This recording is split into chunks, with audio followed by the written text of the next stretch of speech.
Guys, welcome to my channel. So today we're going to go through stage by stage how to do a Turkish get up. So this move is really what you'd call a very functional exercise because it's managing weights through all different planes of movement, using all different muscle groups, a lot of coordination, a lot of core stability. So that's also why it's perfect for us mums, because we do a lot of getting down on the floor and getting up again. So I'm going to break this up into 3 stages. The 4th stage is going to be coming all the way from our up position all the way back down to our starting position. And what I'm also going to show you is a couple of movements. If you're finding each part difficult, what I would do is kind of train those movements so they feel easier. Okay, so stage 1 of our get up, you want to be lying on the floor. Usually this is done with a kettlebell. I don't have any kettlebells because they're all at boot camp at the moment. So I'm going to use a dumbbell. I'm going to hold it in my right hand. That's my slightly stronger side to start with. And what we do with the Turkish get up is your starting position is lying on the floor with your legs outstretched, palm towards the ground.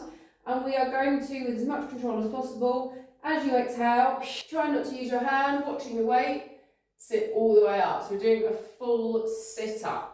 So I'll show you that again. We're going to start down on the floor. Try not to push with this hand. You can take it off the ground, wherever feels comfortable. Watching your kettlebell or dumbbell. Exhale. We're going to curl all the way up, keeping your eyes on the dumbbell. That is literally all we're going to do in stage 1. So how I would train this movement, 2 exercises. The first one is going to be your weighted crunch. So trying to keep the weight close to your chest. Curling up, so basically a weighted sit-up. Obviously, sit-ups get a bad rep when it comes to training postpartum mums, but the actual fact is there's not that much harm that can be done from a sit-up. After birth, your tummy muscles just don't work as effectively, so they're just not as effective. They're not dangerous, they're not harmful. You might find that they just don't feel as effective as usual. You should still train this movement because it's highly likely that you're going to have to do something like this, maybe with a toddler sitting on your lap, or in general in your day-to-day life. So that's my first exercise that I would get you kind of used to, is doing that full sit-up movement. If you want to make it a little bit more like the get-up, take the legs slightly further away. Hopefully I'm in the camera shot here. The legs slightly further away.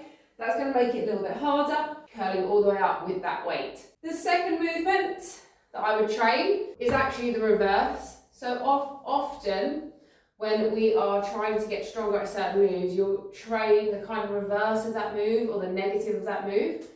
So basically what I would do here is we're going to come from our boat position. It's like a hollow hold, so I kind of practice coming down to the floor, curling, keeping your belly button pulled in, all the way back down to the ground and relax. Then we do the same thing again. So starting off with your kind of yoga boat pose as much as you can, extending the legs straight, lowering to the floor, so we're hollow hold here, curling the back all the way down, coming all the way down to the floor, and completely relaxing.